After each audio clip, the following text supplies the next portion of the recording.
Hi guys, my name is Spencer, and in this video I'm going to be turning this tiny office PC into a Bazzite box. And if you don't know what the deuce a Bazzite box is, that's okay, because I think I just made it up. But to summarize what a Bazzite box is, it's essentially just a PC that's running a special operating system called Bazzite, which is an operating system that's made specifically for gaming. And it has a lot of other really cool features that just make it great for playing games. I decided to design and 3D print the case for this, and honestly, I think it came out looking really sick. But if you guys don't like it, let me know in the comments. But seriously guys, if you don't like it, I'll take it personally and I will hate you forever and you are dead to me. But guys, seriously, Bazzite is so awesome. It makes navigating and playing your games so convenient. And this is because it's actually made and optimized for playing video games, unlike Windows. It really just makes PC gaming feel more like a living room console-like experience. It also has a sleep/standby mode /low power mode, whatever you want to call it, and it is really nice. So if you have a large library of Steam or retro games, or you just think this looks like a cool project, then stick around because I'm going to go step by step on how I made this so that if you want to make one too, you can.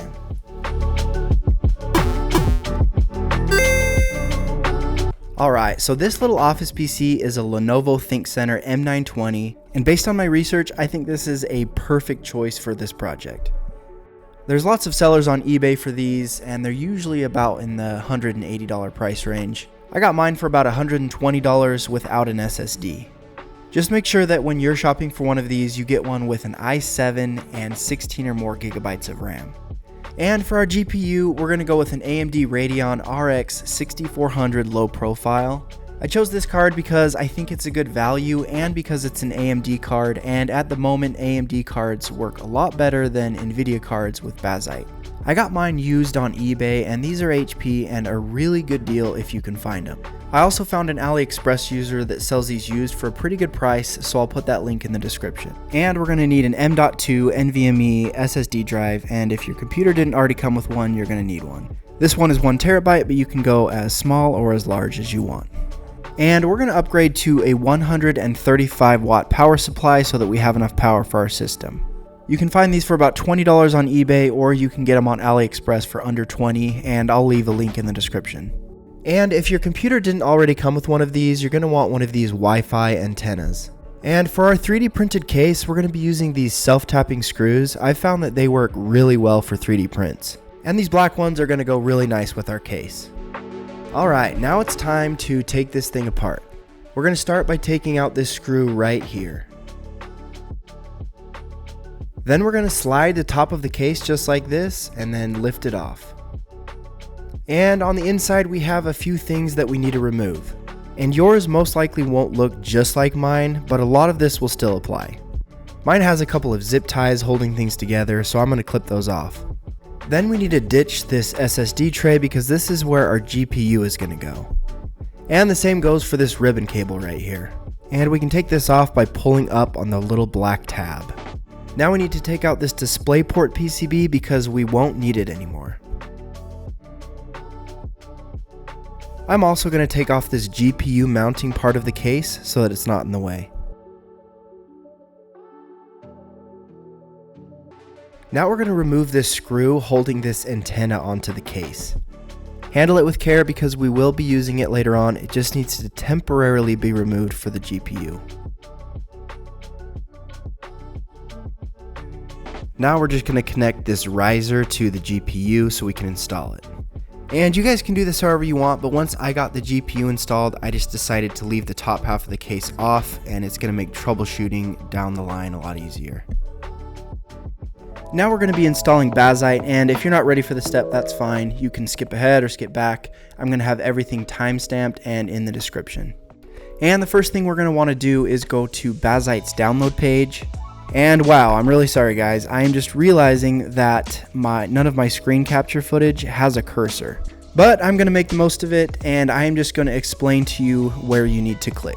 First, you need to click on the What Hardware Are You Using tab, then Home Theater PC. Then you're going to pick which GPU your computer has, which in this case is an AMD RX 6400 LP, so we are going to choose the AMD RX option. And we're going with KDE for the desktop environment. And now you're going to hit the purple download button, and this is a pretty big file, so it may take a bit to download. And once that's finished downloading, you're going to need an image flashing software. And the one I always use is Balena Etcher, so I'm going to leave a link in the description to download this. And once you've installed it and opened it up, you're going to click Flash from File. And this is what the file is named, and it's most likely going to be in your Downloads folder. And then you're going to choose Select Target to choose which USB drive you want to flash this image to. And I can't remember the exact size of the image. I think it was about 10 gigabytes. So you're going to want a flash drive that's about 16 gigabytes or more. I used one that was 32 gigabytes just to be safe. And once you have that selected, you're just going to click Flash. And once that's finished flashing, you're going to take your USB drive out of your main computer and you're going to insert it in your Bazzite box. And then we're going to turn it on, and this is the screen you're going to get. And from here, you're going to need to keep pressing F1 on your keyboard, which is going to get us into the BIOS to change some settings. And first we're going to click Enter to get out of this general help menu. Then we're going to use the right arrow key to go through these top tabs until you get to Startup. And then we'll hit the Enter key to get into this primary boot sequence menu. And to move these up and down, you're going to use the plus and minus keys on your keyboard, and we want USB HHD at the top. Then we're going to hit F10 to save and exit, and then press Enter on Yes. And once your computer has restarted, you're going to be brought to this menu, and you are going to press Enter. And after a little while, your computer screen is going to start looking like this, and you're going to just let it do its thing. It can take a little while, so just be patient. And once it's done loading, you're going to come to this screen and you're going to have some options for language, and then we're just going to press continue. And then we have a few things we need to do on this screen. The first one is installation destination. So go ahead and click on that. And this is where you're going to choose which hard drive you want Bazzite installed on. And once you have that selected, you're then going to go to the upper left corner and click done. And now what we need to do is create a user profile. And it's important that we do this because this is going to become our password later on in Linux if you want to install anything. So just make sure that you choose a password and a username that you're going to remember later. And now all we have to do is hit the begin installation button in the bottom right corner. Now we're just going to wait for this to install, and mine took about 30 minutes or so, but it may take longer, so just be patient. When it's finished, you're going to hit reboot system in the bottom right corner. And once your device has rebooted, you're going to come to this security screen. And this is because some devices have secure boot enabled, and not all of them will, but this one does. And what we need to do in here is select the second option, Enroll MOK or Machine Owner Key. And then you're going to select Continue, and then Yes. And then it's going to ask for a password, and this password is universal blue, no spaces, and no capitalization. And it's not going to show up on screen, but once you've entered this password, click enter. And once you get to this screen, you're going to select reboot. Then we need to go back into our BIOS by spamming F1 so that we can change some settings back. So let's use our right arrow key to go back to the Startup tab, and then we're going to hit enter to get into the primary boot sequence menu. And in this case, we're going to want to move our M.2 drive to the top. And again, you do this with your plus and minus keys on your keyboard. And then hit F10 to save and reset. And after a little while and some loading screens, Bazzite is going to start up. And then you're going to do some device setup, like picking your language and your time zone and connecting to Wi-Fi. And once you're done with that, Bazzite is going to do a big update. And then you're finally going to be brought to the Steam sign-in page. And after you've signed into your Steam account, you're going to be greeted with this little tutorial. And now you can let out a big sigh of relief because you're all done installing Bazzite. Now, there's lots of things that need to be set up within Bazzite, like emulators, but that's honestly just way out of the scope of this video. So if you want further direction on that, I will probably be doing a video later on, or look for existing tutorials on YouTube. But for all of my emulators, I'm going to be using something called EmuDeck, and another important program that you're going to want is called Decky Loader. Alright, before we can actually get this little PC running to its full potential, we have to go and disable something called BD ProCoat, because essentially it's just going to throttle our CPU, and ain't nobody got time for that. Alright, first we're going to hit the B button, and then power, and then switch to desktop. And once you're in, you're going to go down here and click on terminal. And once you're in, we are going to put in some commands, and I will have those on screen for you. And once you hit enter, it's going to ask for your password. Now type in this next command and hit enter. And this error is showing up for me because I've already installed it, but it won't for you. But once yours finishes installing, you're going to reboot with this command. And once your system has restarted, you are going to go back into the desktop mode and then back into the terminal. Then you will type in this command. Then you're going to type in this next command, and it's going to give us back some info that you need. Alright, and for this last command, this is what you're going to put in, unless you got something different from what I got in that last step. But essentially what we've done here is we've subtracted 1 from the number that we got, which in this case was 005, so we are going to put 004. And once you've done that, you're all done. And your CPU shouldn't have any more throttling issues. I decided not to do any screen recordings of me designing the case because I thought it would be boring, but if you guys think that would be cool for future videos, let me know in the comments. But guys, this was seriously a labor of love. I spent many hours on this and went through a ton of test prints, and I really love the way it turned out. I think it looks sick, and I think you guys are going to like it as well. I decided to print all these main parts in carbon fiber infused PLA, and these prints turned out awesome.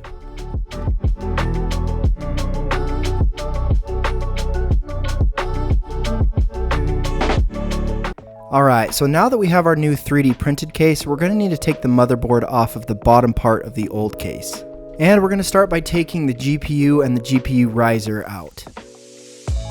Then we're going to take out the CPU cooler by taking out these 3 screws. Then we're going to disconnect the cooling fan as well as this small speaker. And then you'll pull this whole CPU cooler off. Next, we're going to take out these 4 screws that are holding the motherboard to the bottom of the case.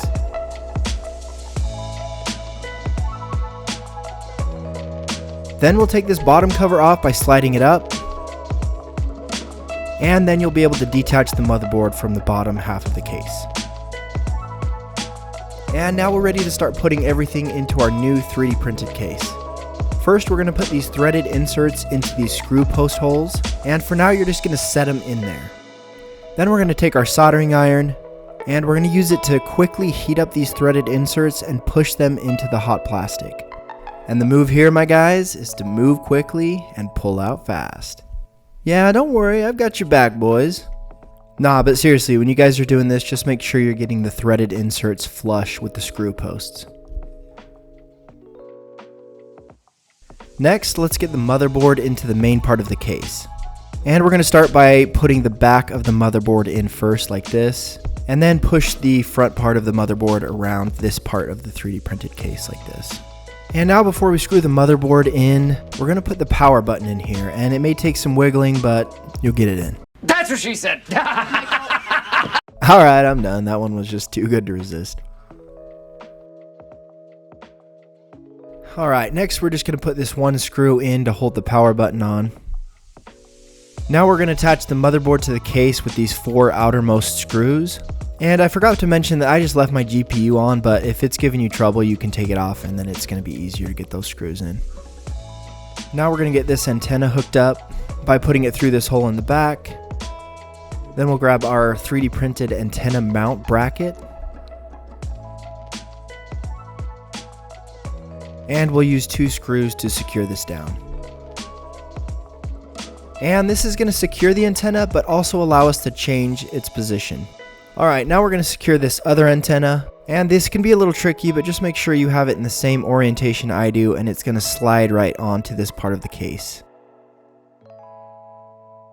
Now we're going to secure the GPU with this silver screw on the side here, as well as these 2 smaller screws that are going to go through the back of the case and into the GPU. Alright, now we need to reinstall the CPU cooler, and guys, honestly, I'm not a pro at this, so if you want to watch a different video to do this, that's fine, but I will do my best. We'll start by using isopropyl alcohol to get any of the old thermal paste off of the CPU and the CPU cooler. Now we're going to apply thermal paste to the CPU, and the amount that I put on here is probably a little generous, but I really don't want there to be any gaps, and I want there to be good contact with the CPU cooler. And now we're ready to put the CPU cooler back, and we're just going to set it on here, and then there's 3 screws that we're going to tighten down.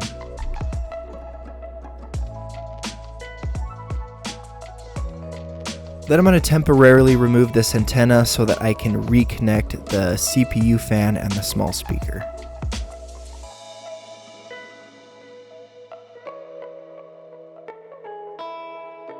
And now we're ready to install the top cover of our 3D printed case. And the orientation here does matter because I have more ventilation near these fans. And for all of the 3D printed case, I'm going to be using these M2 5 length screws, but you could also use the 6 or the 7 length. And then I'm going to go ahead and put on this antenna real quick. Next, we'll screw on this top panel.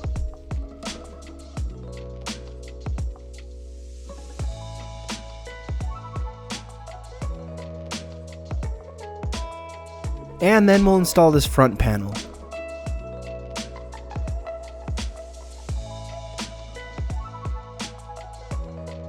Then we're going to install this last side panel.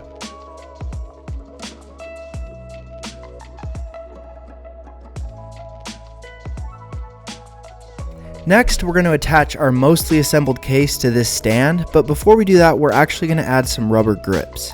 And these are definitely optional, but I really think they add a nice touch, and they're going to help keep your Bazzite box safe from slipping off wherever you decide to put it.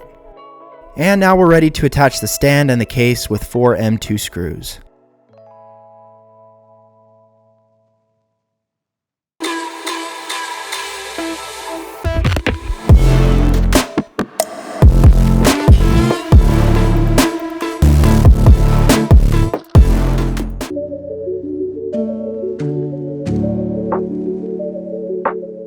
Alright, before you guys start roasting me for being a noob or something, I have played this game before. I just recently started a new playthrough, and that's why I'm here in the snow. But let's talk about performance for a second. What are you guys going to be able to expect from this little machine, and what type of games are you going to play, at what settings, and what type of frame rates? And keep in mind that this is not by any means going to be some exact science or some very in-depth performance guide. But I'm going to play some games and give you guys a rough idea of what you can expect. And also keep in mind that my capture card is not the greatest, and that this gameplay footage may not look as good as it actually looks on like your monitor or it will on your TV. But all of this gameplay is at 1080p, and it looks, like you would expect 1080p to look. It's not amazing, but it's pretty good. Another thing to keep in mind is I don't have any type of frame gen enabled on any of this gameplay, but some games will have this as an option, and there's also some really cool stuff through Decky Loader that you can do with frame gen, but that's honestly out of the scope of this video, but it is something to keep in mind if you guys like to utilize that type of technology. And as you can see, guys, we're getting pretty good frame rates with these two games, Red Dead Redemption 2 and God of War. They are a little older, but they're still pretty demanding games. And Spider-Man looks pretty good too. The frame rates aren't quite as high, but this does have FSR as an option, and it's really easy to toggle on, and with that I was getting more like 70 FPS on average. And guys, Nintendo be on the hunt. So I'm just going to blur out this footage because I really don't want a copyright strike. But if you know, this is the one and only The Legend of Zelda Wind Waker, and I absolutely love this game. And it runs really great, and it's even upscaled to 1080p.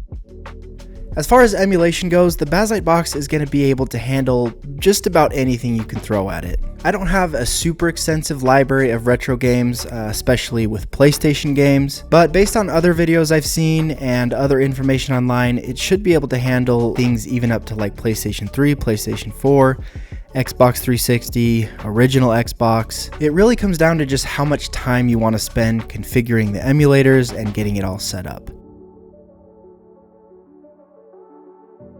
Okay, so kind of as a final note on performance, there were a few games that I tested that I wasn't able to get running, unfortunately. And sadly enough, one of them was Cyberpunk 2077, and the other was Kingdom Come Deliverance 2, and that is a real bummer.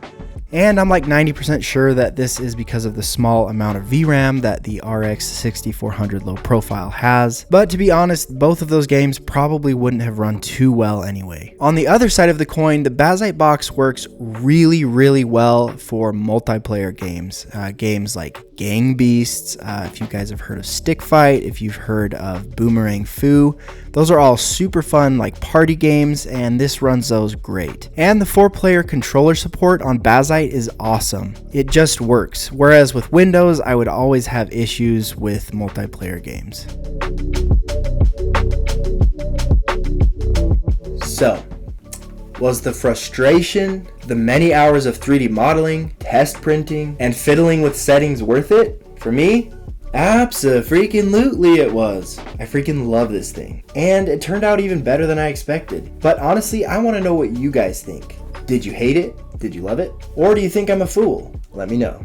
Also, if you guys liked or found value in this video, please hit the like button. It really helps me out as a growing channel. And if you want to subscribe to my channel, that would be awesome. So now let's kind of talk about whether or not this is a project that you should do. This honestly just depends on you. Are you someone that likes the process of creating things? Or do you just want a true plug and play experience? Do you have a large library of Steam and retro games? Or are you locked into the Xbox or PlayStation ecosystem? Regardless of whether or not you decide to take on this project, I really appreciate you guys making it to the end of the video. Thanks again for watching.